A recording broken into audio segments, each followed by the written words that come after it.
So we are live in 5, 4, 3, 2, 1. We are live now. Yeah. Good evening, everyone. Welcome to the platform of Orthopaedic Research and Education Foundation India. We have today's class with Dr. Anil Bhat sir. He is Associate Dean and Professor and Head of he is Associate Dean, Professor and Head of Department of Hand Surgery, KMC Manipal, India. Today he is teaching us about compartment entrapment neuropathy.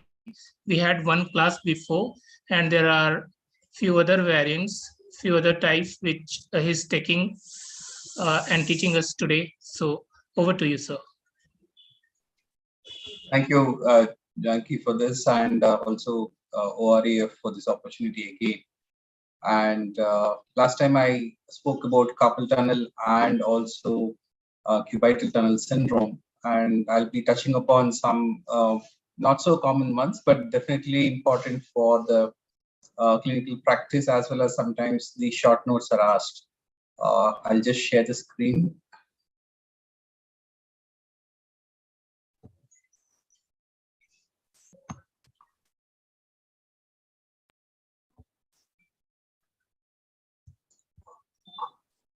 Yes, sir. Is it visible? Yes, sir. Please make it full screen, sir. Okay. Yes, sir. Clear. Right. Sir. So some uncommon ones, as I said last time, I spoke about carpal tunnel, cubital tunnel. There are some around the elbow, especially, and at the wrist. One is the radial tunnel syndrome. Second is the posterior trochleus nerve syndrome. These are two different things. Then we have Whatenburg and intersection syndromes. And there is for the median nerve, this is for the radial nerve. And for the median nerve, we have the Pronator syndrome and also the anterior trochleus nerve syndrome. And finally, for the ulnar nerve, we have the gynes canal syndrome. The differential diagnosis for a general kind of a approach is that you need to always rule out proximal lesions, including the spine, which I told last time also. And symmetrical lesions may point to inflammatory pathology like Parsonage-Turner syndrome or mononeuritis or motor neuropathies. Always remember there could be some anomalous connections when your clinical findings are not matching, something like a Martin Gruber or anastomosis. X-rays are required. There could be so many different things. Supracondylar process I'll be showing this time. Malunions, exostosis, tumors. MRI, of course, for the soft tissue, especially when you're dealing with something like a tumor or hematoma. EMG and nerve conduction studies might be helpful sometimes, and ultrasound also plays a big role, especially for dynamic imaging and to see the nerve diameters. And it's an easy one. Hello? Yes, sir. Any issues? It's okay. No, right? no problem, sir. It's clear, yeah, sir. Yeah. Serial or differential nerve blocks sometimes can also help, but it's more of an invasive nature. And routinely for all these compressive neuropathies, conservative management is always the first line. Please remember that 3 to 6 months of some combinations of NSAIDs, rest, activity modification, therapy, plus of course splints and braces wherever is it required. Sometimes people might opt for a steroid injection before we move on to surgery. So surgery should be the last resort, but then there are some indications where early surgeries are also required. And nowadays we do a lot of things with mini open or endoscopic releases also. So coming to the radial nerve neuropathies, uncommon ones, the radial tunnel syndrome is kind of very interesting syndrome. It's actually a spectrum between the classic tennis elbow or lateral epicondylitis, and also the next important part of the spectrum is the PIN syndrome, posterior trochleus nerve syndrome. So you need to know the difference between these, and a lot of times people with lateral epicondylitis are, they go on a lot of places. Ultimately, they turn out to be something like radial tunnel syndrome, which is predominantly pain around the proximal elbow, versus a PIN syndrome, which is also called as a supinator syndrome, where there is actually motor nerve palsy. So if they come with weakness, PIN is completely compressed, it's called as a supinator syndrome where there's palsy. But if it's predominantly pain, it's only compression of the PIN, it's called as a radial tunnel syndrome. And radial tunnel syndrome is also a kind of heavy arm syndrome. A lot of fatigue. Patients do show very classical symptoms of very diffuse pain, not like a tennis elbow kind of pain. And it's more related to the activities. And so it comes intermittently, and it also radiates up and down, forearm and arm. There is always a classic tender area, 5 centimeters distal to the lateral condyle. So it is completely different from lateral epicondylitis. A lot of patients do get good relief post decompression. So this radial tunnel, what you see is actually a potential space 3 to 4 centimeters long along the anterior aspect of the proximal radius here. And the floor is by the capsule of the radiocapitellar joint itself, which continues as a deep head of supinator. And laterally by the mobile wad of Henry, those 3 muscles here, and medially by the brachialis and the biceps. So this is actually a space where the PIN is coming in. The radial nerve divides into posterior trochleus and superficial branch, and that is where under the supinator, as it passes between the 2 heads of the supinator, the compression happens. And there are 5 potential sites of compression. Very proximally, there is this fibrous bands between the brachialis and the brachioradialis somewhere there. And then you have what's called the leash of Henry. It's basically a recurrent branch of the radial artery which crosses the nerve. And then there is a medial proximal edge of the ECRB. The ECRB is quite tight here. And that is a culprit both in tennis elbow and also in the radial tunnel syndrome. The arcade of Frosch is basically the tendinous edge of the supinator. So remember that the arcade of Frosch is a tendinous edge of the supinator. And that is where the nerve can get commonly compressed. One of the common sites actually is the arcade of Frosch. And finally, even the distal edge of supinator here can be a compressive point. This is our own anatomy dissection here in our cadaveric lab. That's the leash of Henry, the radial artery recurrent branches going in there. This is the arcade of Frosch, and sometimes this could be quite tendinous. It all in each patient it's quite different actually, and some people have very thick tendon, and a lot of times it could be very tendinous like this. It occurs in about 30% of the adults, and it's not seen in mature fetuses. So it means that it develops later. The tendon part develops later based on the activities.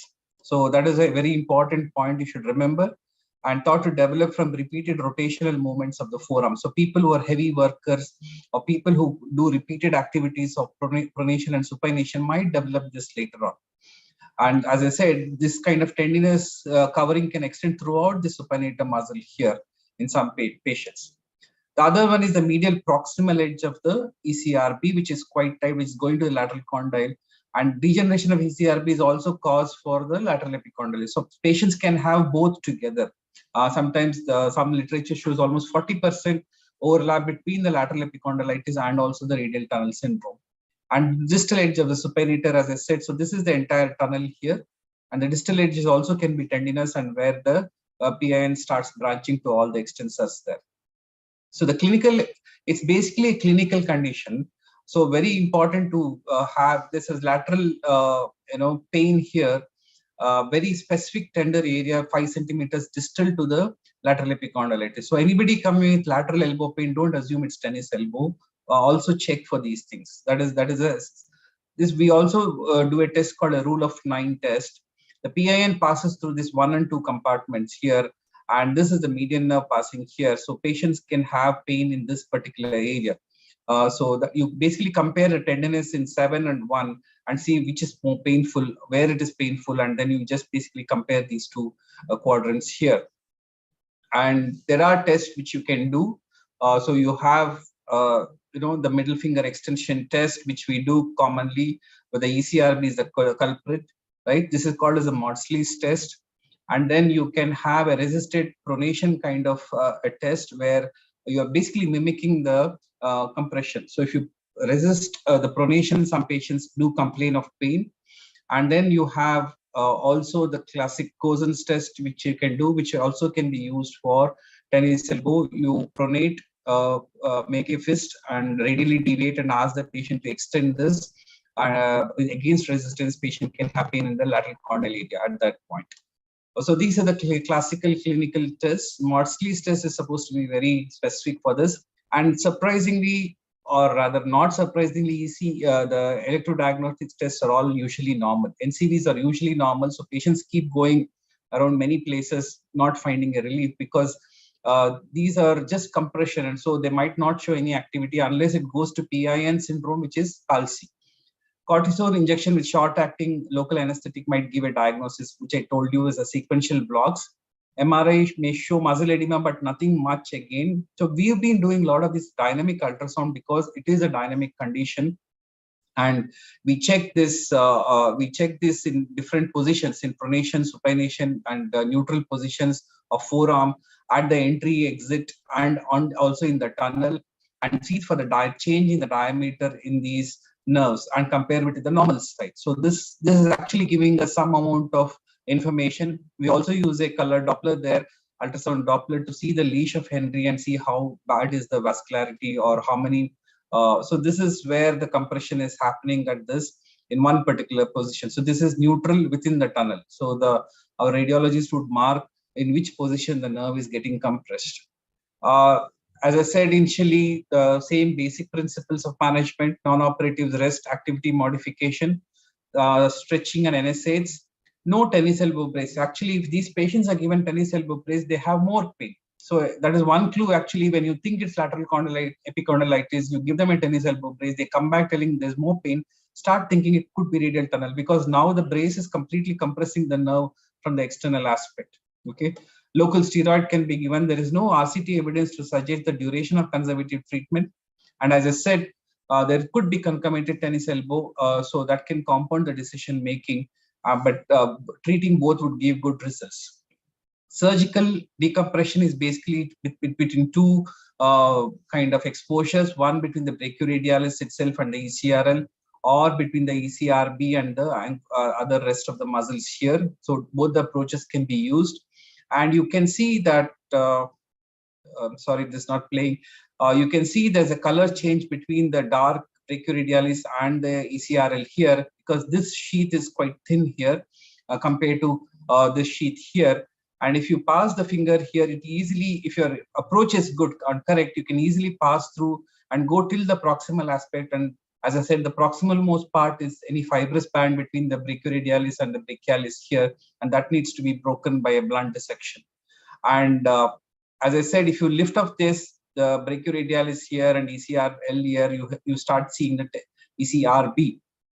This is the supinator here, but this is the ECRB here at this point, and you would see it's quite tight here at this point. Where is it inserting into the lateral condyle? And the nerve is basically coming from there. This is the radial tunnel actually. And this patient has a very thick tendinous kind of supinator sheath, and that is where the nerve is coming. If you see fat, you should start suspecting the nerve, and that's where the nerve is entering the tunnel, and the ECRB sitting right on that.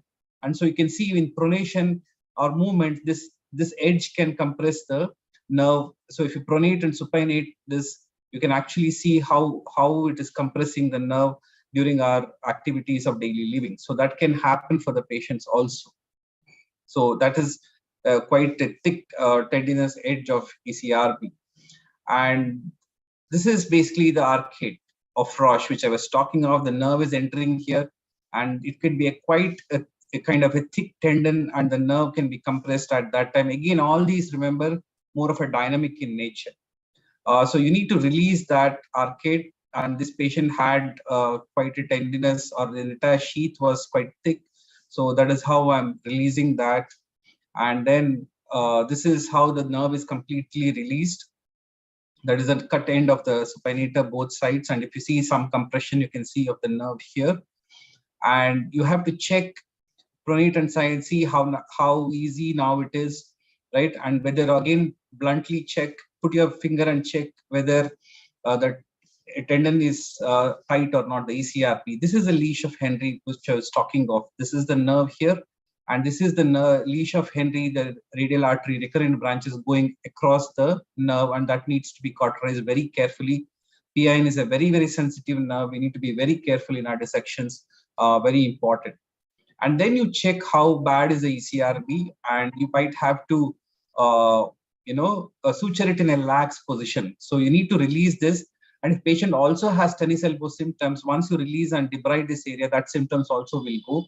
and suturing it in a lax position. Patient might have some amount of middle finger weakness. Extension lag can be there for some time, almost 3 to 4 weeks, but they usually recover once you start the strengthening exercises. But suturing it in a lax position gives a lot of relief. The other spectrum, that is about the radial tunnel syndrome. The other spectrum is the PIN syndrome. And occupation with repetitive pronosupation, here also the same thing happens. But the problem here is the compression gets so bad that the nerve will now go for a palsy. Orchestra conductors, violinists, swimmers, they might have these kind of problems.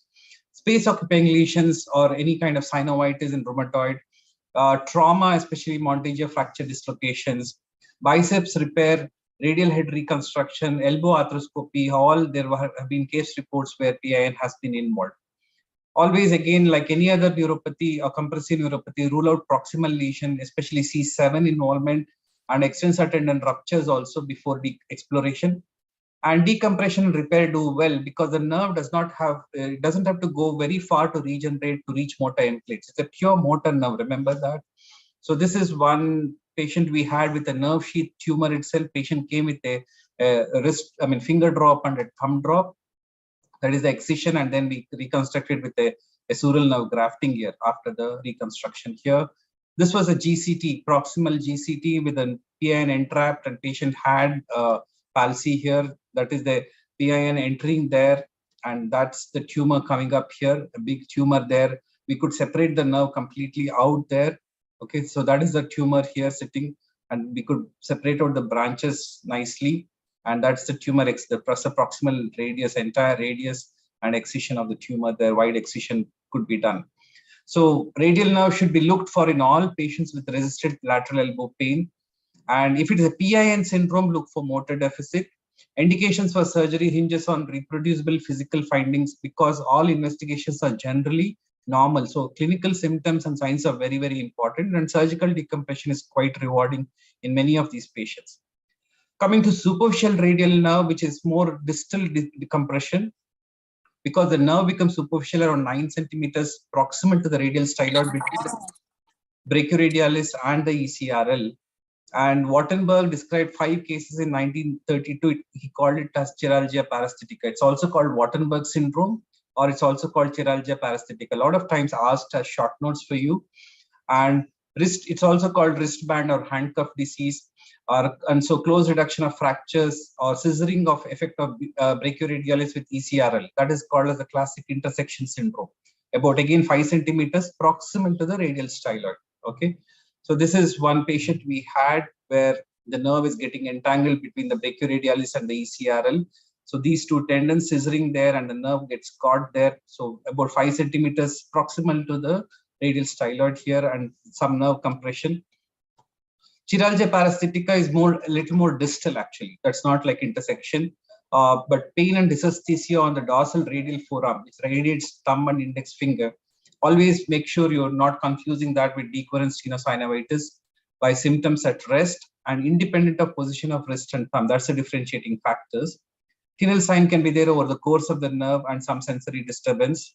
This again, patient was operated for some other condition, but patient developed this superficial radial nerve injury, almost mimicking the chiralgia parasitica. There was a scar tissue there. You can see those old sutures here, and that patient was decompressed. So removing any external decompression and splinting is difficult in these situations. Maybe there's a role for local steroid and surgical decompression in patients failing conservative treatment, especially in post-traumatic scarring and all. They do quite well in these patients. Coming to median nerve, proximal median nerve compression is called as Pronator syndrome. Again, a lot of times asked for short notes. And compressive neuropathy of the median nerve in the proximal forearm somewhere here. In 1951, it was described. And again, it has 4 or 5 sites. The ligament of Struthers is a supracondylar process. I'll come to that later. Between when the median nerve enters the forearm between the 2 heads of Pronator teres, the bicipital aponeurosis, as it is inserting, becomes a thick tendinous arch called as a laceratus fibrosus. And if it is hypertrophied, that can cause compression. The arch of FDS itself can cause compression. And there's an anomalous muscle called as the Ganser's muscle. I'll come to that later. So this is a supracondylar ridge, which sometimes develop which can be there congenitally also. And what you see is just a part of it on the X-ray, but there's actually a fibrous band going all the way down and entrapping this muscle here at this point. I mean, so the nerve at this point, the median nerve at this point. So this is, I've taken this from this particular article, very nicely shown. This is decompression after the supracondylar process has been removed there. So it's basically a fibrous arch there at this point. Two heads of pronator teres, again the nerve getting compressed, again depends on how big those two heads are. And again, it's a dynamic kind of a process. Laceratus fibrosus can be very thick and hypertrophied, especially in some athletes, it can be causing a problem. Fibrous arch of the FDS. Okay, the FDS has this fibrous arch, something like this. So the nerve enters there at this point here, and that can cause compression here. Ganser's muscle is basically an accessory FPL or even FDP or an interconnection, and that can cause compression of the median nerve. So that is basically more of anterior intraosseous nerve kind of syndrome. And when that is there, patient loses this forming of this O shape or a O sign, because here FDP is paralyzed, FPL is paralyzed, which is supplied by the AN. The other muscle supplied by the AN is the pronator quadratus. So when you ask a patient to make this O kind of a sign, patient won't be able to do that. This goes for a kind of hyperextension here, and this is almost in extension. It's also called as the Kilon-Evans syndrome or the AIN syndrome here. Usually 4th to 5th decade, big aching pain in the proximal forearm, but pain with activity. Compressive neuropathies generally come with activity. Remember that paresthesia along the median nerve distribution, sometimes decreased grip and pinch strength, and generalized weakness, as well as loss of fine motor skills. So a lot of times patients again keep going around, nobody kind of diagnoses them, and everybody assumes there's some issues, even psychological issues a lot of times. But specifically look for tenderness in the proximal forearm and you palpate, and indentation of the flexor pronator mass by laceratus fibrosis. If it is hypertrophied, you need to check that. Check for all the motor strength, specifically AN innervated muscles, which is FTP index, then which is also FPL and also pronator quadratus. And sometimes if it is compressed, the distal carpal tunnel test can be positive in these patients. This is a pronator compression test. Always compare both sides and then check that. Provocative maneuvers, pronator teres compression, pronate the forearm against resistance with the elbow and 0 to 45 degrees of flexion. So this is how we do this. Other one is the lacerator fibrosis. You have to flex the elbow completely to about 100 to 135, and paresthesia with resisted elbow flexion. Patient has to have this resisted elbow flexion and forearm supination. As you're trying to supinate, patient will get the pain when the laceratus fiber, the biceps is basically contracting there and cause compression of the nerve. FDS, of course, you know how to test. So you give compression here at the PIP level, and they might have some pain here because the arch is getting compressed at that point. All these can be differential diagnosis, carpal tunnel distally, but proximally is the most problem, thoracic outlet, brachial neuritis, or cervical radiculopathy, any of these things. So X-ray to see that supracondylar process, MRI again, which I told you, ultrasound might show this stenotic kind of lesion with constriction of the AIN, and EMG and nerve conductions most of the time can be inconclusive. That's a problem with these kind of conditions. Conservative management again is the first line, almost 20 to 30 to 70% improvement, any combination of what I've told earlier also. Immobilizing the elbow inflection for 2 weeks, but allowing that orthosis removal for gentle range of motion can be used. Injection steroids, and finally surgery. So these are all the same common principles of management for any compressive neuropathies. Please remember that. The last one is the gynes canal syndrome, the ulnar nerve, as it comes distally here. This is again one of our anatomical dissections. It described in 1861. It has different parts, actually, very interesting to see which part is compressed. And so that's why it's divided into zones 1, 2, and 3. So zone 1 is where the main trunk is there, and then it divides into superficial and deep nerve. And this is the deep and only the superficial. So which part of it is compressed? The gynes canal is compressed because of different causes. You need to be careful to assess these things. Okay, so this is the pisohamate. This is the hamate, hook of the hamate, and this is the pisiform here. So there's a ligament here, and the nerve enters basically under these. Okay, so it has that, as I said, deep motor branch, the hypothenar branch going in, and then you have the superficial branch. So depending on where this injury happens or where the compression happens, you have to check these. Testing the strength of interest. How do you differentiate between gynes canal versus cubital tunnel? A lot of times it's asked. So testing the strength of the intrinsic hand muscles versus the extrinsic forearm muscles. So that differentiates whether it's proximal compression or distal, especially FCU has to be tested. Sparing of the dorsal surface of ulnar dermatome points to gynes canal syndrome, because the superficial branch would have, a dorsal sensory branch would have been given off higher, much higher before it enters the gynes canal. So dorsal sensation intact means it is more of a gynes canal syndrome. And of course, less clawing in cubital because it's a high ulnar nerve palsy. You have the ulnar paradox coming in there. One or two cases, this is the pisohamate ligament, which I was talking of. And then once we removed that, you see this branching beautifully, those three branches here at this point.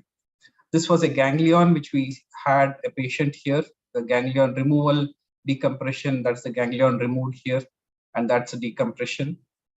This was a hook of hamate fracture with ulnar palsy. So if you see that this is the fractured portion here, and it was compressing onto the ulnar nerve. So I had to just excise the hook there and decompress the ulnar nerve in this patient here. This was one more actually open wound actually, but when we saw there was a foreign body, it was a glass piece actually, which was entrapped there and was also pressing on the ulnar digital nerve at this point here. So these could be any of these causes, could be the cause for the gynes canal syndrome itself. This was a blast injury with significant parasites in the little finger. Actually, it's more of a blunt injury here, a lot of fibrosis and a lot of scar tissues. We just did a neurolysis here, and patient did recover the sensation and other things. So this was more of a blunt injury actually for this patient, and a lot of scarring, and had to just do the neurolysis in this. And the patient recovered, the paresthesia was better. So most of the uncommon compressive neuropathies are diagnosed with high degree of suspicion. Remember, a lot of investigations are normal. Patients come with repeated multiple reports of NCVs, EMGs, MRIs, all those are useless a lot of times. So it's more of clinical diagnosis. You need to keep reading this, you need to keep looking for it. After we started looking for radial tunnel, we have seen so many cases now of radial tunnel syndrome who've been treated for lateral epicondylitis, tennis elbow, 4 or 5 steroid injections, and absolutely no use. Always rule out proximal compression. Make sure that you have examined the cervical spine, thoracic outlet always. Remember the anatomical barriers and anomalous connections. You have a doubt, please go and read about the normal anatomy there and check for those things. And surgery follows only after a thorough trial of conservative treatment. Always be slow on them unless there's a palsy. Always be slow on them and make sure you get a proper diagnosis, and then only you go for surgical decompression, because if you operate on them and there is absolutely no relief, we will be in a big trouble with these patients. So be careful with this. Thank you so much. Thank you, Anil. I'm sorry I was late. There was some miscommunication. I No problem, was under the impression that you're starting at 7:30. No problem. No issues, sir. Janki, how did you confuse this? Actually, sir told that he may finish by 7:30. That's what maybe I was not able to explain. Well, then you don't need to tell me that, nah? Because if he's going to finish by 7:30, that's no problem. But anyway, okay. Doesn't matter about that anyway. So I joined at 7:20 thinking I'm early. Talk is already going. No issues, sir. Yeah. So questions from the DNB, yeah? So I'm waiting for that. Yes, sir. Meanwhile, maybe start that you have explained about one lease of Henry, sir, and arcade of Frosch. So can you please explain what is those things, because it is really confusing for the postgraduate, and if there is any difference.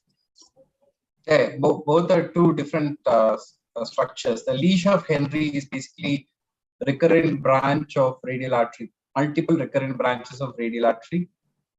So that is one. The arcade is basically tendon. So totally two different things. The arcade of Frosch is basically the proximal edge of the supinator, and that is basically tendinous. So the tendinous part can be of variable size or even thickness. So we have generally seen that patients having this kind of radial tunnel syndrome do generally have a very well defined tendon, proximal tendon of supinator, which is called as the arcade of Froch. Even the distal edge of the supinator can also be quite tendinous in some patients. So there are 5 sites, as I told you. So you have recurrent, the leash, the arcade, the distal edge of supinator, the ECRB tendon, and finally even the proximal part of the brachialis, where in brachioradialis there could be fibrous bands also. So these are the 5 potential sites we have to check for when we operate and release one by one all of these. Yeah, so especially if you're getting proximal in the forearm through the Henry's approach, you have these recurrent branches from the radial artery going towards the radial nerve, and you are going between the nerve and the artery at that level. So you need to ligate these vessels, otherwise they tend to bleed, and you have to be careful when you're using diathermy that you don't damage the nerve. So it's better to isolate them, ligate them, divide them, and then ligate them rather than try to merge them with a diathermy. So that is artery with vein or just artery, sir? Maybe. So they're recurrent vessels. I mean, they are a combination of things. It's difficult to say which is. They're small vessels. Okay, I'm sure there are veins along with it, but it's the branches from the artery that is the important part. There is a question in the chat box, sir. Avinash want to know, please explain what double crush syndrome and reverse double crush syndrome.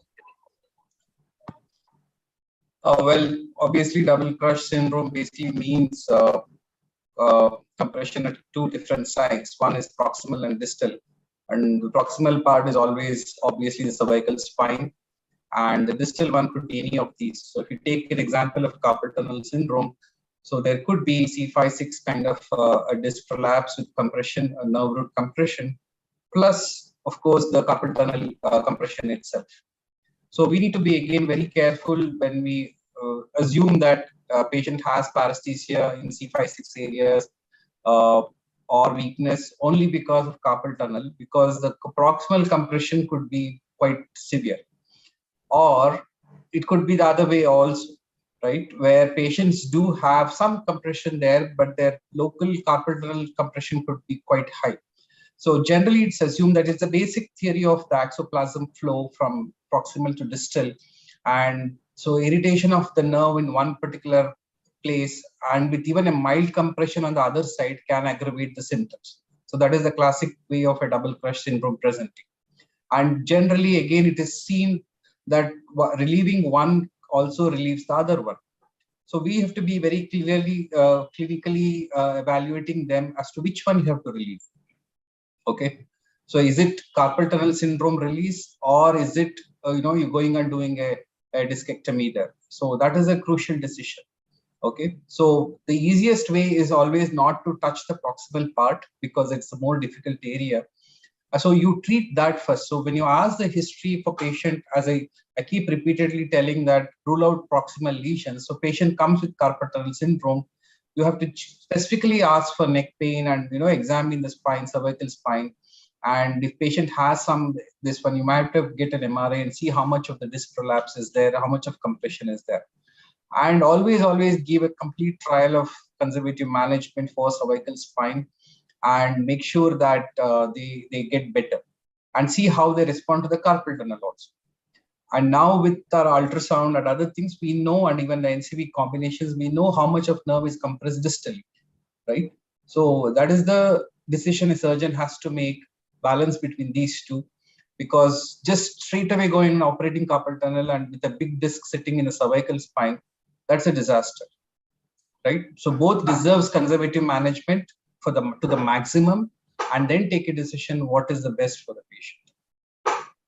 It's interesting when we are dealing with VIC, and then you can see the median, I mean, depending on how bad it is, you can literally see the median nerve compressed at every level that you described, from between the sort of near the lacetus fibrosus, then between the two heads of the pronator teres, lower down as well, carpal tunnel, all the way you can see it compressed quite tightly. The muscles form this scarred tissue, which sometimes can be very difficult to release without injuring the nerve. So you have to do it very carefully. Yes, sir. It's very nicely seen in those conditions. Yeah. So you have shown about Whatenburg syndrome, and you told that it is that one chiralgia parasitica. So one more term, Whatenburg sign was there during the testing. So can you please, for the postgraduate, what it is? Waterbug sign is in the ulnar claw hand. Yeah. Right. That's more of the little finger standing out in ulnar claw hand because of the paralysis of the abductor digiti minimi. Right. So the extensor digitorum, can act like it also has some amount of action of abduction. So that pulls the little finger away from the main hand. Okay. So that is the Whatenburg sign. Right. The digiti minimi is paralyzed, but what is happening is the EDM is pulling it out of the palm because it has some amount of abduction action also. So that is the classic Whatenburg sign in the ulnar claw head.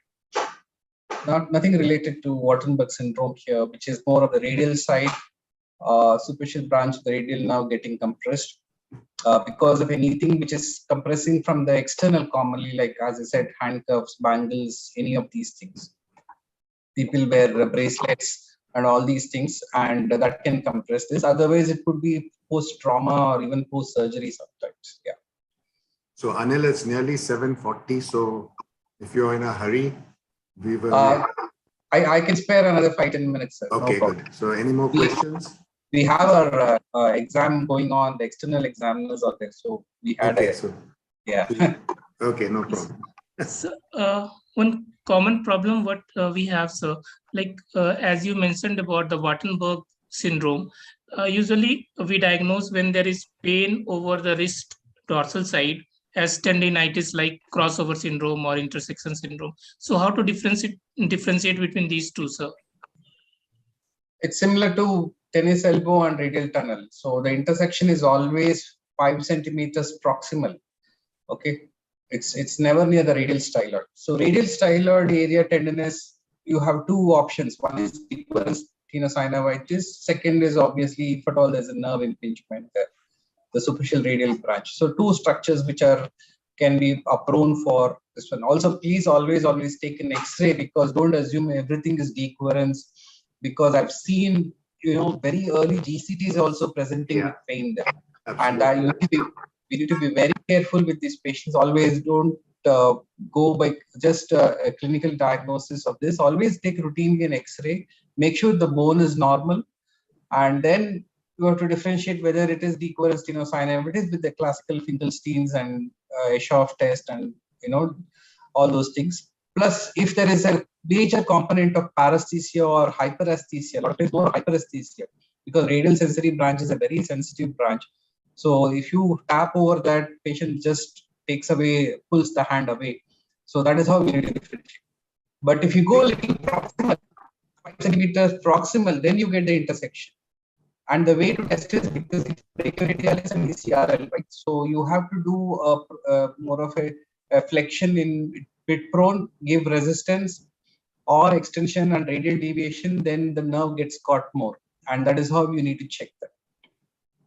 Yeah, the other thing is, I think ultrasound is very useful for decoherence. Yeah. Also, you may get giant cell tumors of the tendon sheath. So that's one thing, again, you have to be very careful of missing it out in the early stages, because these can be quite aggressive, locally aggressive. Yeah, we really do an ultrasound because we document the separate compartments, and always the prognosis of decoherence always depends on the compartments. So if the EPB is in a separate compartment, the prognosis is not so good for conservative management.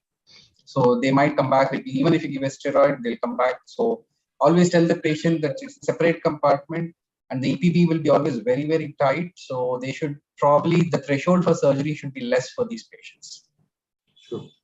So there's question about the why you don't get a pure median nerve claw hand as opposed to an ulnar nerve claw hand. I'm not quite sure what that question means, but if you can make sense of it, get it.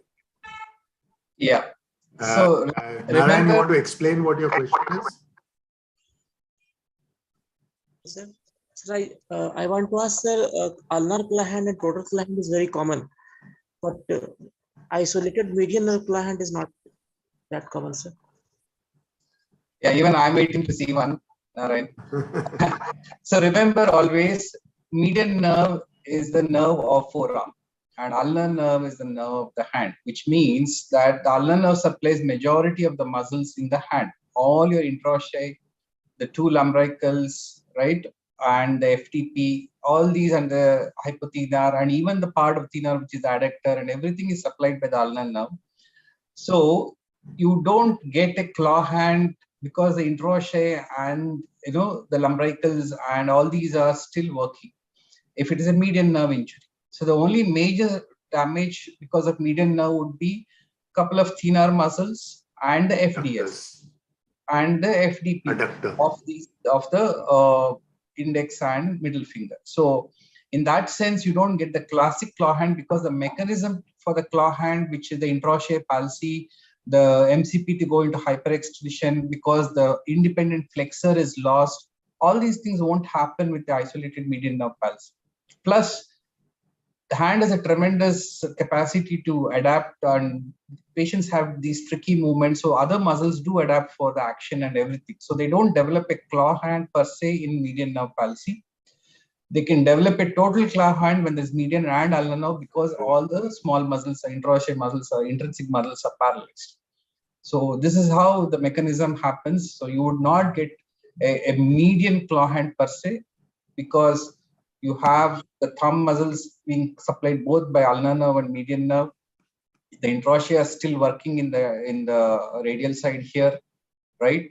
The FDP and FDS are the one. That's why only the sign you should be worried about is your pointing index.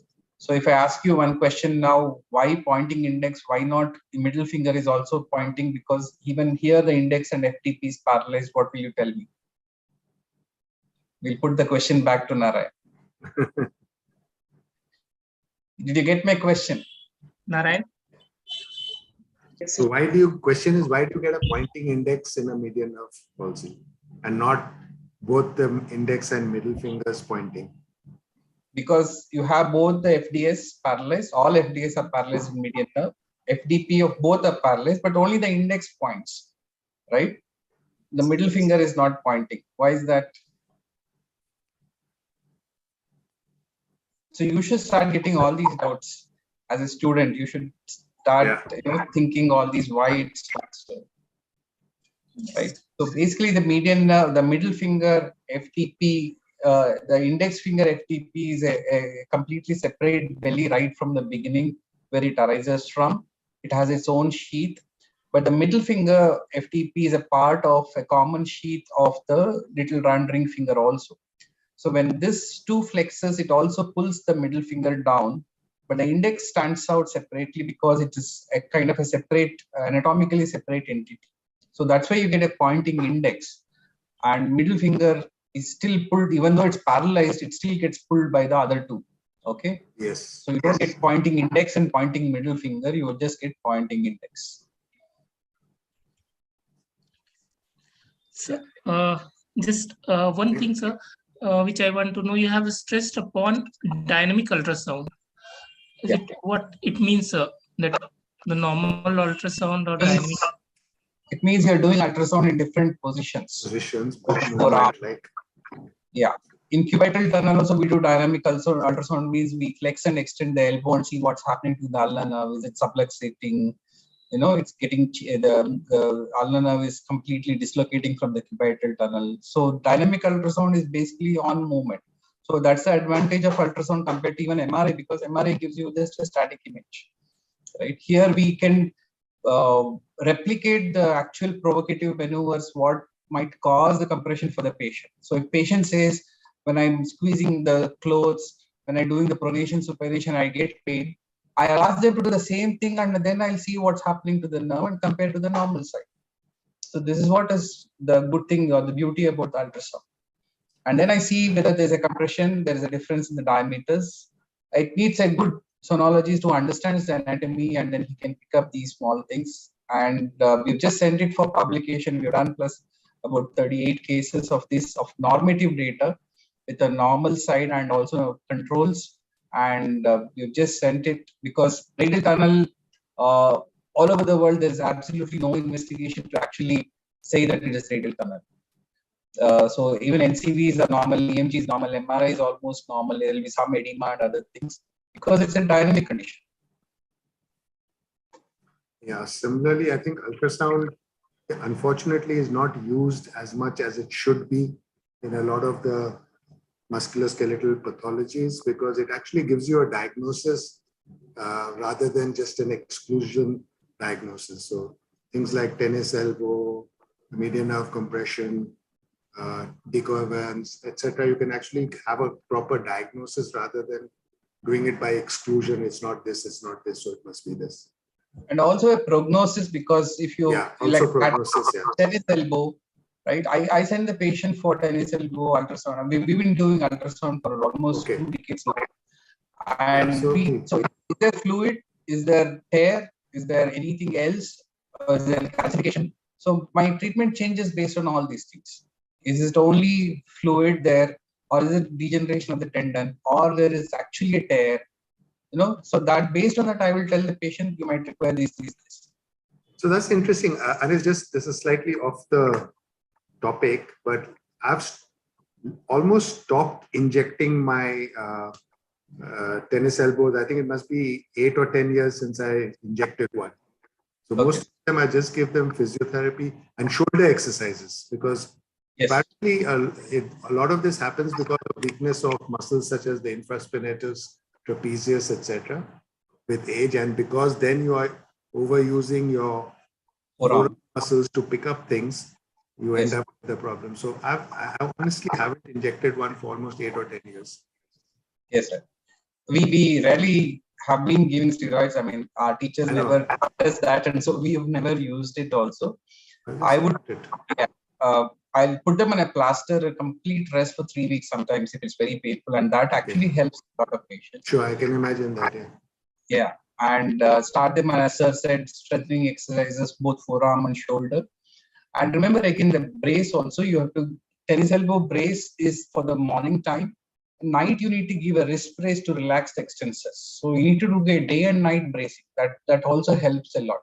In the night, what happens again? They stretch out their, that causes a lot of. If you just give them a carpal tunnel kind of brace, that relaxes the extensors in the night, and they feel quite comfortable in the night. So that is one more thing. Yeah. Okay, I think Anil, we've taken you for longer than we hoped to. So thanks, you, sir. And that was great. Whatever I saw of it was really good, very clear, and I think it must have been really useful for the DNB students. And I think by now they should all be masters of hand problems for any of the questions that they get in the DNB. Also, remember, these lectures are there on line on YouTube, is it? Yes, sir. For you to view again if you want to. Okay. Yeah. Great. Thanks a lot. Thank you, sir. Thanks, Janki. Thank you so much, sir. Thank you, sir. Okay, bye. See you guys next week. Bye. Thank you, sir.